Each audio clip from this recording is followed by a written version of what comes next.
Salam guys yang terkasih di dalam Tuhan Yesus Kristus. Salam jumpa kembali dengan sumber artikel media Rohani Parakletos. Pembacaan artikel Rohani Kristen pada saat ini dengan judul Khotbah di atas Bukit Part 13. Serigala berbulu domba. Bagian 1. Ada pepatah yang mengatakan di dalamnya laut dapat diukur, tetapi dalamnya hati siapa yang tahu. Itulah sesungguhnya yang terjadi dengan kehidupan manusia dalam bersosialisasi, tidak selalu menampilkan hal yang sesungguhnya. Antara yang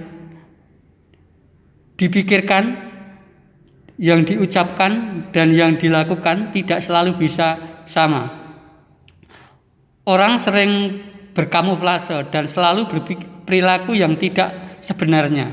Yesus berkata, "Waspadalah terhadap nabi-nabi palsu yang datang kepadamu dengan menyamar seperti domba, tetapi sesungguhnya mereka adalah serigala." Kalau melihat teks dan konteksnya di dalam dunia perjanjian baru, perilaku yang demikian sudah mendarah daging dalam diri para tokoh agama Yahudi seperti Farisi dan Saduki, yang acap kali memperlihatkan perilaku yang luar biasa dalam kerohanian dengan berdoa dengan suara keras di tikungan-tikungan jalan dan di pasar-pasar dengan tujuan supaya dilihat orang dan diberi penilaian dan dipandang orang kudus. Padahal realitanya tidak demikian. Dalam sosial kemasyarakatan, mereka selalu membuat jarak dengan komunitas masyarakat kelas menengah ke bawah, seperti pencari kayu bakar, pencari bulir gandum, dan komunitas yang terpinggirkan yang lain. Mengapa disebut guru palsu? Di sini ada dua kategori palsu. Pengajarannya menyimpang dari kitab Taurat Musa. Apa yang diajarkan tidak sesuai dengan realita dan praktek hidup sehari-hari. Untuk itu, firman Tuhan berkata, "Dari buahnya lah engkau akan mengenal mereka." Apabila di dalam aplikasi hidup penuh dengan rekayasa, 1-2 kali tidak ketahuan, namun tabiat dosa yang telah mendarah daging yang menguasai jelas akan membuka semuanya.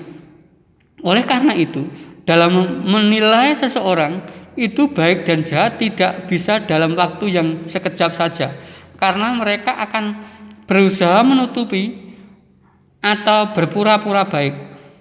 Tuhan mengibaratkan karakter manusia seperti pohon yang baik dan tidak baik. Pohon yang baik itu yang menghasilkan buah pada musimnya, dan pohon yang tidak baik tidak berbuah walaupun sudah tiba musimnya. Pohon yang tidak baik akan dibakar. Hal di atas mau berbicara dua hal, baik sosial maupun teologis. Pohon yang tidak menghasilkan buah sebagai gambaran orang yang pasif dan malas bekerja, sehingga tidak bisa menghasilkan apa-apa bagi dirinya sendiri maupun orang lain.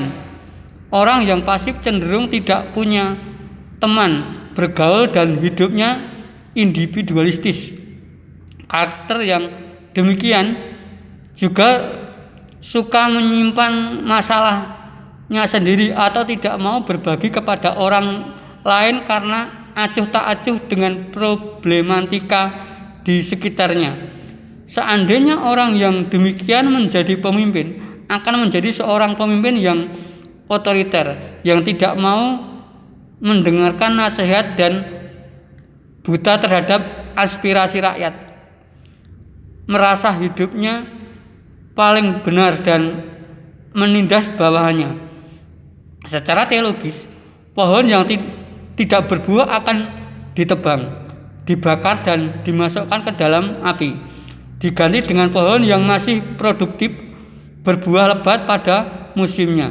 Seandainya pohon yang tidak produktif dibiarkan tumbuh, akan merugikan tanaman yang lain karena akan mengurangi jatah makan atau mengambil jatah makanan tumbuhan yang masih